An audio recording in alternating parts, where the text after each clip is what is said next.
Well, 4 Big Ten teams getting ready for the college football playoffs. How do the guys feel about their chances? The Locked On Big Ten squad starts right now. You're talking ball with the Big Ten squad, sponsored by Game Time. From USC to Ohio State, from Michigan to Oregon, from Nebraska to Washington, it's the local experts of the Locked On Podcast Network bringing you scoops, breakdowns, and the most comprehensive preview of the upcoming Big Ten weekend. No hurt feelings and thin skin allowed. Squad up. You're part of the Big Ten squad. Welcome to the Locked On Big Ten squad. I'm Craig Shemon. Sit back and enjoy as we shoot the breeze. I'm the host of Locked On Big Ten. We have our host here. I'll introduce in a moment, but first I want to tell you this very important message that we are brought to you by the college football playoffs. That's right. You don't want to miss a moment of the action. The college football playoff presented by Allstate begins with 4 first-round games, December 20th and the 21st on ESPN, ABC, TNT, and Max. So today, Isaiah Hole from Locked On Wolverines is here. We haven't talked to him since the beginning of the season. He's right next to his buddy Jay Stevens from Locked On Ohio State Buckeyes. Spencer checking in from Locked On College Football and Locked On Ducks. Zach Anderson from Locked On UCLA and Zach Seiko from Locked On Nittany Lions. Gentlemen, I feel because of schedules and stuff that's going on, this is really the first time I've had Isaiah and Jay together. I kind of would like a final word obituary on what happened a couple of weeks ago, if you don't mind. I need a definitive take from both on flag planting being a felony. Yeah. You're stealing my thunder. I was going to say, I want to come in here and plant my flag right here in the show. And, it's ain't that serious, right? I know Jay took it a little more seriously than I did. Now, listen, I was on the field for the entire thing. Right. And I was getting in the middle. I didn't get maced. Did you get paper sprayed? Okay. No, it was a wild situation. And you know what? I've been in a few wild situations now, and it's always interesting to be in that. But that was among the wilder ones, because I was not with a Michigan State tunnel brawl thing. I wasn't. I was in the base of the tunnel, but I wasn't up in the tunnel. I heard about it as I walked up to the photo room, and the MSU one that just happened this last time it started while I was still on the sideline. This one, I was right next to it. I saw the sea of red coming towards the white jerseys. It was just a wild, wild situation. I'd also like, will we have you? I haven't talked to you since you were able to make it at the beginning of the season. Great job on the Connor Stallions piece on Netflix. You were very involved in that. So bravo. That was awesome. Very proud. Nice job. Thank you very much. Appreciate it. Now, and it's interesting just kind of getting to be close to Connor and still seeing him in the news with different things. So the Bryce Underwood of it all. So I'll cede back to you. That guy's name will never leave college football. No, not at all. No. Yeah, exactly. Connor Stallions, Manti Te'o's girlfriend. It's just all part of college football lore forever and always, man. Yeah, no doubt. Jay, and I hear Ryan Day this week saying, hey, we still have a lot to play for. Some teams aren't in it. Wink, wink. We know who he was talking about. But we're not letting Michigan still be in Ohio State's head moving forward to the Tennessee game, are we? Well, it sure seems like, based off the way Will Howard's demeanor was during the press conference, he's feeling that loss in a big way, as he should. He didn't play well at all. It was probably his worst game. Definitely was his worst game as a Buckeye. And I think they are feeling it. I can't say they're not. I think Ryan Day and the coaches realized they dropped the ball in that game, just not getting the job done. Chip Kelly and Ryan Day have been very accountable for some of the things that they didn't do very well in that game. But I definitely think Will Howard is feeling it. And a guy that uses his emotion in a big way on the field, I wonder how that loss is going to impact him on Saturday. I know it's only his first time playing in the game, and so he doesn't get the same type of negative impact that some of the other guys do, but I still think some of those guys are definitely feeling it, and that may impact their play positively or negatively Saturday night.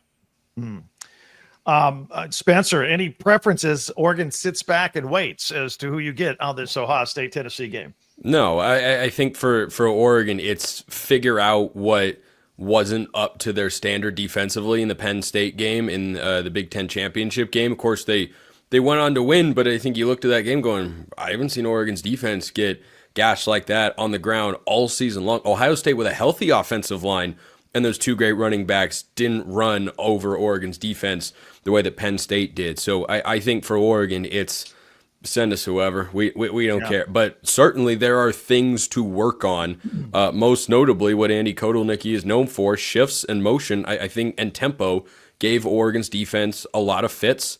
And no matter whether it's Ohio State with Chip Kelly and Ryan Day, who I know, those guys are the village idiots. I don't happen to believe that. I think they had a bad day. Tiger Woods missed cuts. Not saying Ryan Day's Tiger Woods, but Tiger Woods missed cuts at tournaments. Like it happens there, guys. And I think that there are elements from that game that need to be improved upon. And whether it's Ryan Day and Chip Kelly or Josh Heupel for Tennessee, they're going to look at that Big Ten championship game film and say, okay, so Oregon struggled with all of these things. So no matter who it is, they'll have to be ready. Zach Anderson, I'll continue counterclockwise. Your thoughts of Ohio State and Tennessee, since we're talking about that right now. I mean, I think the Big Ten Conference would love an all Big Ten Rose Bowl, right? Just make it Oregon, Ohio State. That'd be pretty cool. Me being in SoCal, I'd love to see some Tennessee Orange come down south, see something a little different in the Rose Bowl. I like seeing a bunch of different teams, but it'll be an interesting battle. Ohio State's still reeling from that, Michigan debacle. And Tennessee's kind of been this quiet team slowly rising in the rankings, and watch out for them to come out and have a big day. Zach Seiko, I want your opinion on this game, and then I want to get into the Penn State situation with Bo Pribula. Interesting this week, but your thoughts on Ohio State and Tennessee first.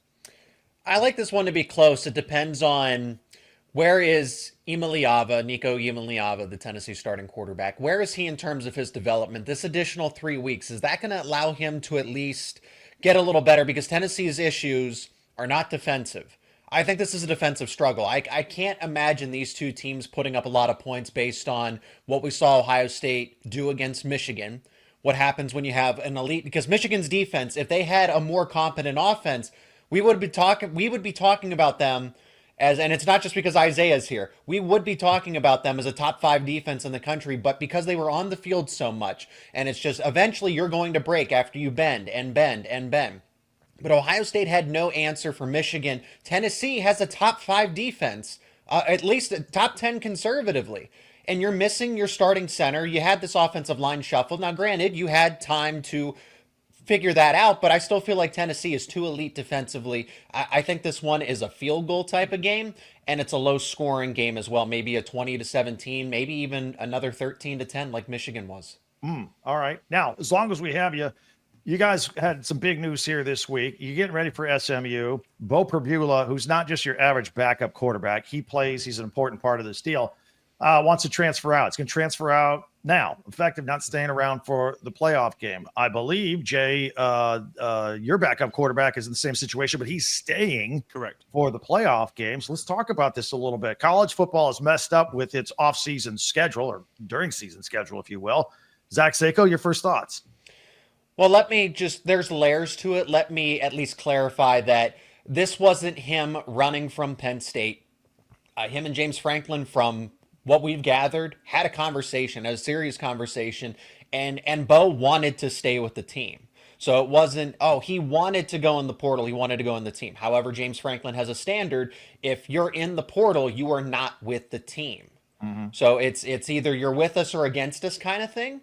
And the standard has to be the standard, because if you bend the rules for one, then you have to, well, what about this player? What about this exception? So Bo Pribula, this wasn't a decision that Pribula wanted to make necessarily, but James Franklin said that, hey, as much as I am responsible for Penn State, I'm responsible for these individual players. And what he alluded to was the fact that this was the best decision for Bo Pribula. Go in the portal, because you are not going to start with Drew Aller, and you are more than a gimmick quarterback. You are more than QB2 at Penn State.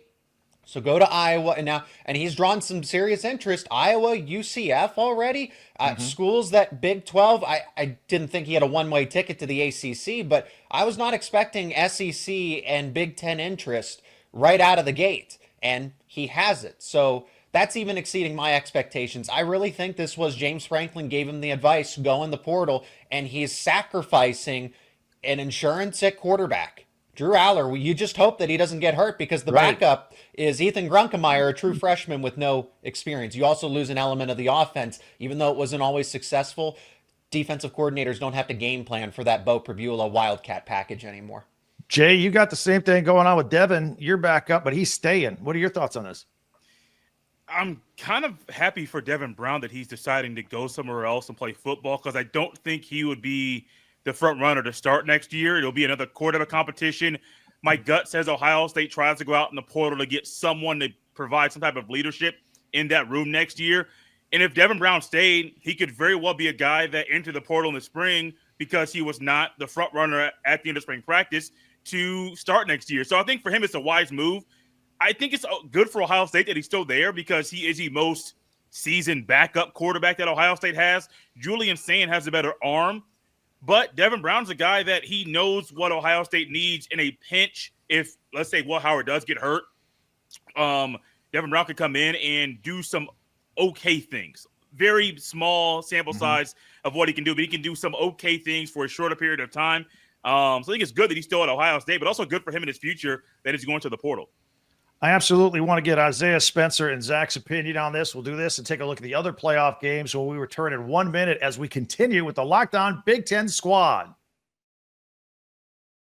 Well, it's that time of year. We got the college football playoff. It is back. The newly expanded 12-team format. It is guaranteed to be bigger and better than ever, bringing you all the hard-hitting and high-flying excitement that you love. TNT Sports coverage of the college football playoff beginning December 21st, starting with the college football playoff kickoff show presented by AT&T at 11 a.m. Eastern, leading into our first matchup, the Southern Methodist Mustangs taking on the Penn State Nittany Lions at noon Eastern. Then the Clemson Tigers look to upset the Texas Longhorns in a showdown at 4 p.m. Eastern. Don't miss a moment of the action. Watch the college football playoff presented by Allstate live on TNT, True TV, TBS, and Max.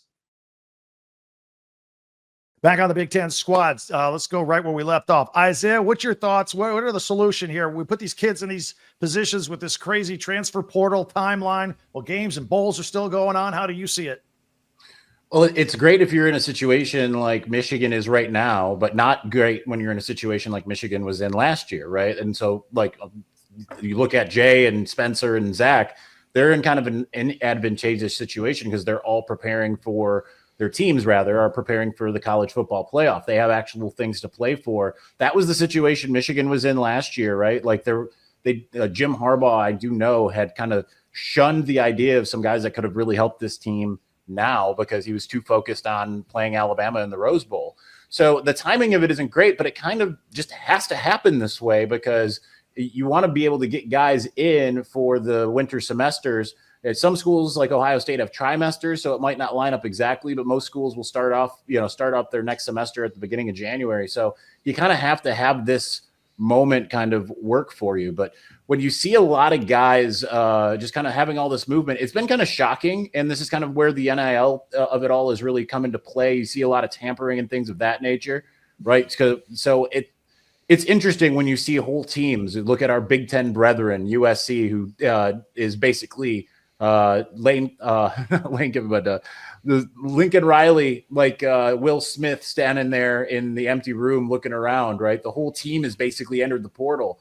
It's a terrible situation for certain teams, whether they're in a situation where they're playing for something or not. But then it's just more difficult, I think, to have to split your attention if you're in Ohio State or you're a Penn State or an Oregon, because you have to be able to focus on the task at hand. If you're Ohio State and Penn State, you have a game this week. And you have to recruit. It's just, I understand you're doing that in the season with typical recruits, but this is such a truncated timeline. You can't afford to kind of push things off a week. So it's an absolute madhouse. I enjoy it from a perspective of covering one team. It would be very unenjoyable if you're a coach that's got your team in contention for something. I think you bring up a good point. We got to squeeze this in, a shoehorn it in between semesters if we're going to pretend to do the student athlete thing. Spencer, your thoughts on this? Do you have a solution? Well, yeah, I do. That takes mildly longer to explain, but we'll get to that in a sec. I think the schedule has just been so broken for so long, and anytime someone brings up, well, the academic calendar, to just stop talking. Please, you sound completely and utterly ridiculous for two reasons. Number one, a lot of these kids are barely going to class. Plenty of them are, by the way. So I don't throw that notion to the wind entirely. But what I do bring up is, well, suddenly when a coach leaves after the season. You have 30 days to enter the transfer portal. Well, now you can transfer in the middle of February, and suddenly we're able to make it work. So that argument to me just doesn't hold any particular water. And then you have guys like Bo Pribula for Seiko's Nittany Lions, who very clearly didn't want to enter the transfer portal, because the only guys who do want to enter the transfer portal leave USC, apparently. So I had to get that in there. But I just look at how this is all constructed 2 years in a row, Craig, that a team with national championship aspirations that is in the playoff will be without the guy who was its backup quarterback the entire season. Malik Murphy left Texas last year. I just cannot fathom how anyone looks at this and says this is a good idea. This is a worthwhile endeavor. Like, why is it like this? I don't understand how nobody raises their hand and says, "Excuse me, can we fix this?" It doesn't make sense for players, coaches, fans, or media. And yes, we matter least of all. I understand that. But when you're thinking about the health and well-being of a sport, I don't want college football to become the NFL. There are things from the NFL college football can borrow. One of those things is how they manipulate the schedule and put out content to get attention for the league maximized when there isn't as much. Yeah. And so they have thrown the transfer portal, free agency, which is phenomenal way to generate fan interest and whatnot for the next season. They've thrown that at a time when the season is still ongoing, which minimizes what is happening during the season. And, by the way, they also throw in the schedule release right now. In the NFL, the schedule release is an event. It is an event. Right. Colin Cowherd does entire segments on the NFL schedule release because, as we all know, it's a big deal. Washington got the short end of the stick scheduling-wise for 2025. Yeah. Why is that crammed into the same timeline when you're trying to figure out the roster and also play out the final games of your season? It doesn't make any particular sense. So get rid of the early transfer portal window, move back National Signing Day, get rid of the early National Signing Day, make it all in February, open up one portal window 30 days after the season, then have National Signing Day, spring practice, one portal window after the year, done. Commissioner of Football, Spencer. Zach Anderson, let's get your final thoughts on this. I mean, as a non-playoff team, I'd be pretty bored right now. You know, I mean, I love basketball, and that's good. But UCLA, the day we're recording this, has at least 6 or 7 commits from the portal, and that's since I've woken up to like 4 p.m. Pacific. So I'd be pretty bored. Now, does it make any sense to have the portal right now? Absolutely not. We could take a couple weeks of boredom because the playoff teams, the bowl games, I mean, as much as they're meaningless, they're still fun to watch as college football fans. All that should be happening bowl games after the playoff season. Yeah. Absolutely. All right. I feel like Zach is out there like Michael Scott in that one scene. Playoffs. Would love to be a part of one someday. Yeah, no kidding. Zach Seiko, let's talk about your game a little bit more, and I'll get everybody's quick response on this. Your thoughts about SMU at this game this weekend, and any matchup challenges? What do you think you have the advantage across the board? What do you think when you look at this team? I mean, SMU is, I don't want to say that they're persistent. Let me say that, because I don't want to give them a negative connotation here, because this is a team that plays up tempo. So Penn State actually benefits from playing an Oregon team that just relies on speed, but SMU takes it to another level that, you know, they're constant. They're speed? What do you mean? How many yards did Oregon run for in the game? How many times was Dylan Gabriel sacked? One of Oregon's best attributes is okay. Speed. That's fine. Yeah, that's fine. Just speed though. Just speed. Not gonna let that slide. Okay, you may continue. SMU has the same thing. Up tempo. They utilize a lot of speed. Kevin Jennings is. I like him as a football player, but it's so far across the spectrum where you will get these crazy type of plays where he's able to ad lib and elements of a vintage Caleb Williams in college football, but he's also prone to turning the football over. And sometimes I have no idea how SMU won some of the games that they did against Duke. They had 6 turnovers. They could have had more, and somehow they won that game by 1 point. So SMU is persistent. They don't go away. That Clemson game, they were down 24-7. Honestly, that would have knocked them out of the college football playoff the way that was trending. But It took a miracle field goal against Clemson, and that's what saved the season because they were able to come back, and Clemson is a respectable defense as well. That one, I would say, conservatively, top 20 in the country. So if SMU can do that, Penn State showed that, hey, speed and all these other things that they have to deal with when it comes to Oregon's offense, Spencer, that it's not going to be very easy. So I expect a lot of points in this game. I do think the cold weather will play favorably to Penn State, though. Zach Anderson, let's go around the other way now. Your thoughts on Penn State and SMU? I mean, it'll be interesting. SMU, obviously the most debated team to make the playoff after losing that conference championship game.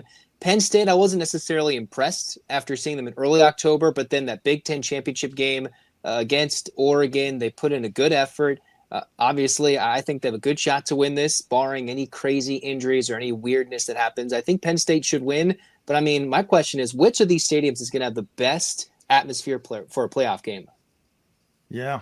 And a team like SMU going into Penn State, they were shoveling snow out there today from what I saw. So a real whiteout. Yeah, that's good. That's good. Spencer, how do you see Penn State SMU? I like Penn State if they play the way they did against Oregon. I was really impressed with them in the Big Ten championship game. Penn State fans will probably tell you I've been pretty down on the Nittany Lions all season, and even after, I predicted them to go 11-1 before the year, and they went 11-1. But I thought that was more product of them having a favorable schedule where they miss Michigan and Oregon in the regular season, and some other heavy hitters as well, like Indiana. just as we all expected. But if they come out and if they can push Oregon's defensive line around, which I've been bullish on since the summer, and they've lived up to my expectations along those lines, they can push around SMU as well. So I understand where Seiko's coming from with there could be a lot of points in this game. I don't know that Penn State wants to do that again after what Oregon's passing attack just did in the Big Ten championship game.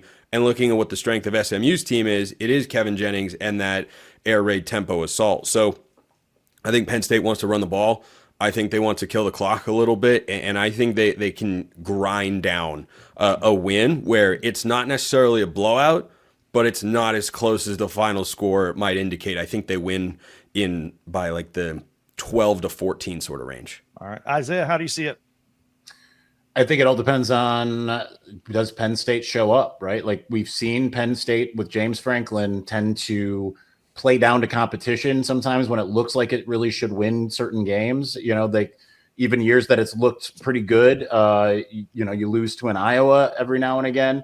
How good is SMU? I'm not really sure. I think Penn State should win this game, and it should win it comfortably. But you have to kind of look at James Franklin and say, like, how many times does he go for two or go for it on fourth down, or go for a touchdown instead of a field goal, or vice versa in moments that he maybe shouldn't, right? Like we've seen that over the course of the last decade.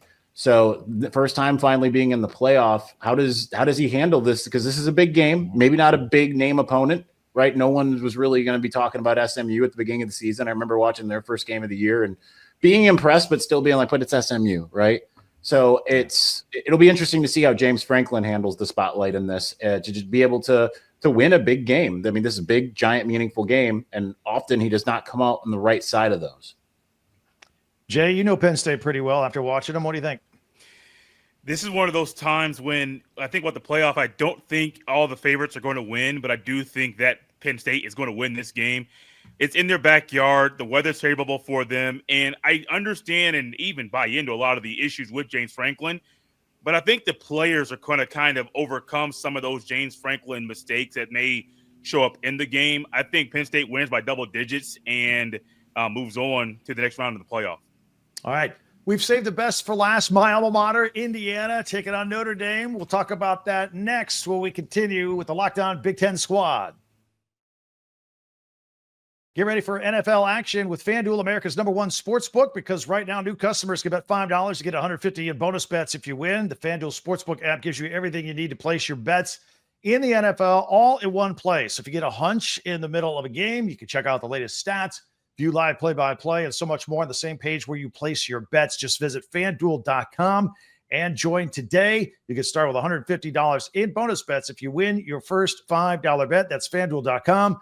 Never waste a hunch and make every moment more with FanDuel, an official sportsbook partner of the NFL.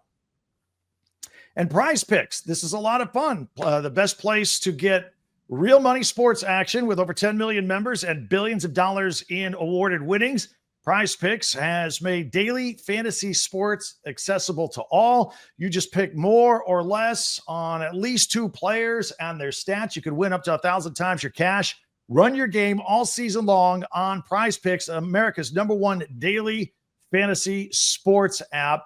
And Prize Picks now offers MasterCard for quick and easy deposits into your account throughout the sports season. Sign up today and get $50 instantly when you play $5. You don't even need to win in order to receive the $50 bonus. It's guaranteed. Prize Picks also offers weekly promotions that can lead to big payouts as well. So join now on Prize Picks. Check out Prize Picks right now.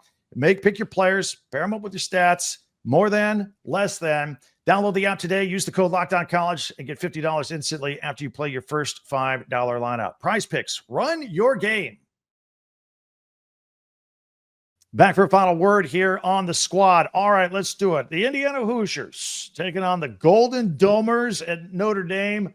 Isaiah, let's start with you. You know, one thing I've noticed, these Notre Dame fans are very confident and arrogant and cocky and all that stuff. But I think it's going to be cold. I think it's going to be a little dusting of some snow in this game. Curt Cignetti, Coach of the Year, taking on the Notre Dame Fighting Irish. By the way, one game we could compare, common opponent, was Purdue. After the Northern Illinois debacle, they went and beat them 66-7.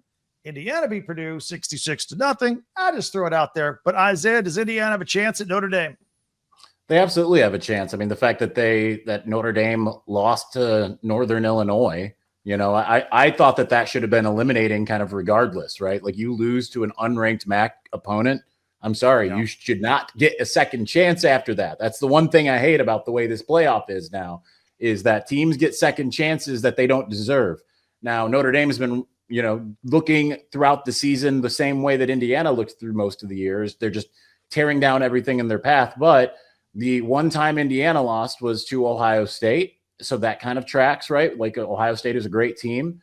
I feel disgusting for saying that. Sorry, Jay. But at the same time, that makes sense that Indiana would lose to Ohio State the way it did.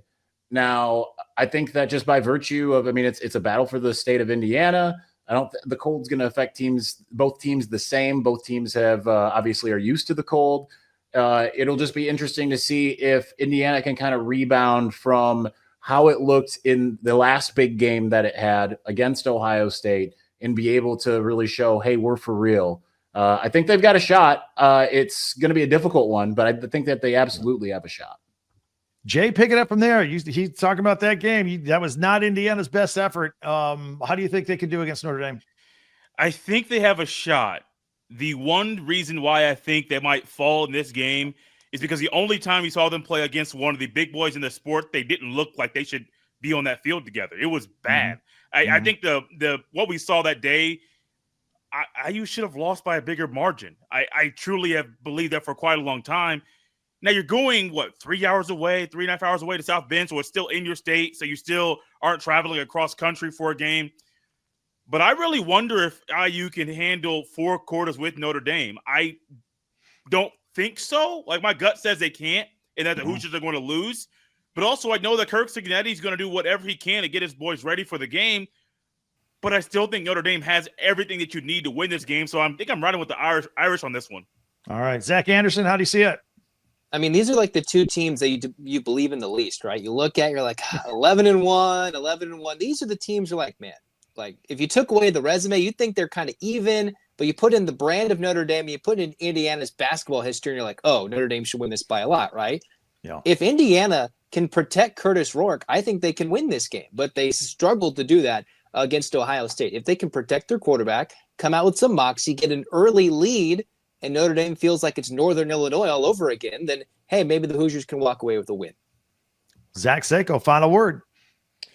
I mean, I'll take the Fighting Irish here because I'll side with home because I think it is close. I think Notre Dame and Indiana, I will say this, the difference if Indiana is going to come out on top is the fact that Curt Cignetti is just a better football mind than where Marcus Freeman is. And if you can out-coach Marcus, because you're both here in this similar setup for the first time for what it's worth. Notre Dame hasn't been that playoff caliber team year in and year out under Marcus Freeman's direction. Now he's a young head coach, and this, taking over ad lib when Brian Kelly left for LSU. But my point being is that I like what Curt Cignetti has done. I like what he's done over the course of his career, and he's won those postseason events. So the difference here is I will side with the fact that Notre Dame also, go figure, has a top 10 conservatively defense objectively here. So I will side with that home field advantage. But the difference, this game, probably another field goal type of game because Curt Cignetti is going to make enough chess moves to keep it close. A lot of good points all day long. Pretty good conversation for our audience out there. Follow Isaiah and Jay and both Zachs and even Spencer, even though he bailed on us here on this last second. You can follow and subscribe to your favorite Big Ten team. We'll be covering your favorite team every day throughout the season. Don't forget, I've got you covered with the entire conference with Locked On Big Ten, part of the Locked On Podcast Network, your team every day. I'm Craig Shemon. Thanks for joining us on The Squad, and we'll talk to you next time.